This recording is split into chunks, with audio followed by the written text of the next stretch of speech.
On Saturday, Will and his partner Ned celebrated their 10-year anniversary.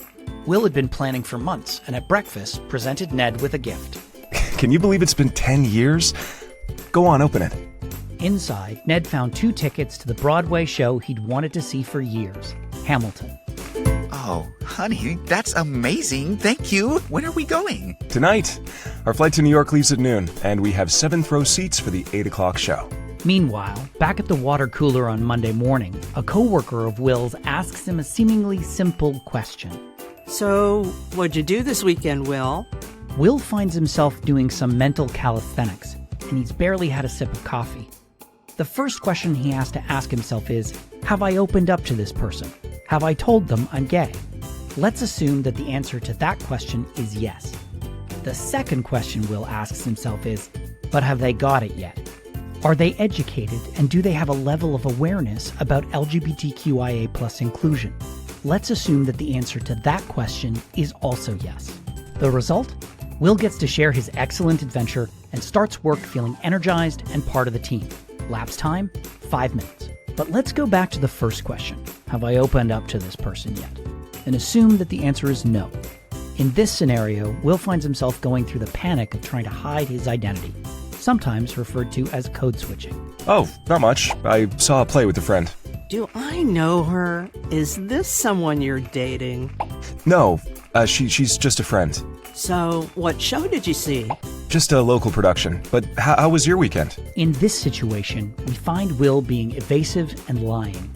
He's doing everything he can to ensure his coworkers don't find out he's gay. But let's change the scenario a bit. Let's assume for the question, have I opened up to this person, that the answer is yes. But for the question, have they got it yet, the answer is no. We find Will playing a very different role. In this scenario, Will takes on the role of educator.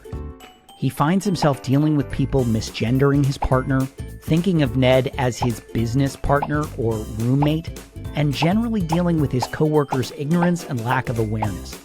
That can be a huge emotional and mental burden for Will, and it's not his actual job. In either situation, Will starts his workday feeling drained, down about lying, appearing evasive or unfriendly, and generally just feeling like he's not part of the team. Lapse time, an eternity. But what does a situation like this actually cost employers? Because there is a cost. Warning, there is about to be math. Let's assume that an LGBTQIA+ person working for an organization that is not inclusive spends on average 15 minutes of their workday educating people or being evasive. There are 124,800 minutes in a work year, give or take. Based on the original assumption, that would mean each LGBTQIA+ person in an organization that isn't inclusive spends 3,900 minutes of their work year educating people on LGBTQIA+ inclusion or masking their identity. Essentially, they waste 65 hours per year doing something that they shouldn't have to do and that their employer is paying them for. The median individual income in the United States is around $50,000. If an LGBTQIA+ person is wasting 65 hours educating or being evasive, that means $1,562.50 of their annual salary is going to something that isn't their job. Let's assume that 5% of the population is LGBTQIA+. The research is all over the place on this for a variety of reasons, but it's safe to say that 5% is realistic, if not potentially a bit low. Now let's assume that 20% of LGBTQIA+ people are not out at work. There are a variety of studies to support this, and actually show that somewhere between 46 and 69% of LGBTQIA+ people are not out at work.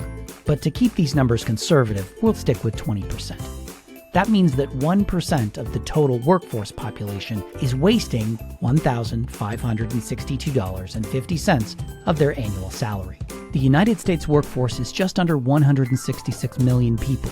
That means 1% of the United States workforce is just over 1.6 million. Based on those numbers, American employers are wasting $259,203,232,812.50. All because they're not creating inclusive spaces for LGBTQIA+ people. And remember, these numbers are conservative. What do you think? Is it worth it to ensure your workplace is 2S LGBTQI+ inclusive?